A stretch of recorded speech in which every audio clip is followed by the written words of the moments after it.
জাতীয়তাবাদী মুক্তিযোদ্ধা প্রজন্ম দলের পাবনা জেলা আহ্বায়ক কমিটির সংবর্ধনা প্রদান।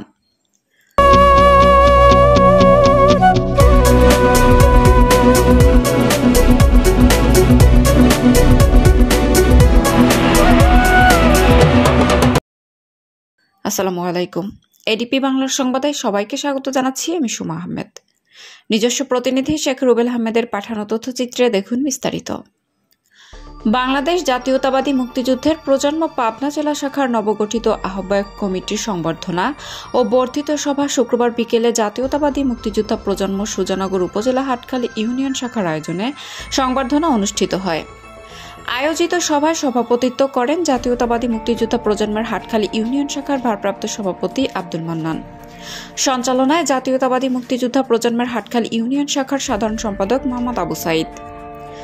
বিশেষ অতিথি হিসেবে উপস্থিত ছিলেন হাটখালী ইউনিয়ন বিএনপির সাবেক সাধারণ সম্পাদক হাবিবুর রহমান, প্রতিষ্ঠাতা সাবেক ছাত্রদল নেতা বাবলু, পাবনা জেলা ছাত্রদলের সহসভাপতি সাকিবুল ইসলাম সনি, পাবনা জেলা জাতীয়তাবাদী মুক্তিযোদ্ধা প্রজন্ম দলের আহ্বায়ক মোহাম্মদ নজরুল ইসলাম, পাবনা জেলা জাতীয়তাবাদী মুক্তিযোদ্ধা প্রজন্মের সিনিয়র আহ্বায়ক সৈয়দ আব্দুর রব, পাবনা জেলা জাতীয়তাবাদী মুক্তিযোদ্ধা প্রজন্ম দলের যুগ্ম আহ্বায়ক সুলতান মাহমুদ সুজন, পাবনা জেলা জাতীয়তাবাদী মুক্তিযোদ্ধা প্রজন্ম দলের যুগ্ম আহ্বায়ক শেখ রেজাউল করিম রুবেল, পাবনা জেলা জাতীয়তাবাদী মুক্তিযোদ্ধা প্রজন্ম দলের সদস্য সচিব মোহাম্মদ আলাউদ্দিন খান, পাবনা জেলা জাতীয়তাবাদী মুক্তিযোদ্ধা প্রজন্মের যুগ্ম সম্পাদক শাকিল হোসেন, সুজানগর উপজেলা জাতীয়তাবাদী মুক্তিযোদ্ধা প্রজন্মের সিনিয়র সহ সভাপতি ইউসুফ আলী সর্দার, সুজানগর উপজেলা জাতীয়তাবাদী মুক্তিযোদ্ধা প্রজন্মের সমাজ কল্যাণ বিষয়ক সম্পাদক আমিন শেখ সহ আরও অনেকে। অনুষ্ঠানের প্রধান বক্তা হিসেবে বক্তব্য রাখেন পাবনা জেলা জাতীয়তাবাদী মুক্তিযোদ্ধা প্রজন্মের আহ্বায়ক নজরুল ইসলাম।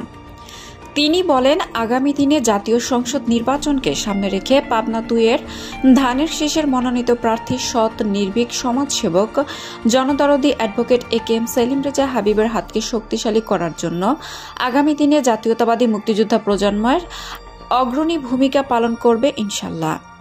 তিনি আরও বলেন, আমাদের বিএনপির ভারপ্রাপ্ত চেয়ারম্যান দেশনায়ক তারেক রহমানের 31 দফা বাস্তবায়নে ও জাতীয়তাবাদী মুক্তিযোদ্ধা প্রজন্ম ইতিমধ্যেই নবগঠিত কমিটি কাজ শুরু করেছে ইনশাল্লাহ।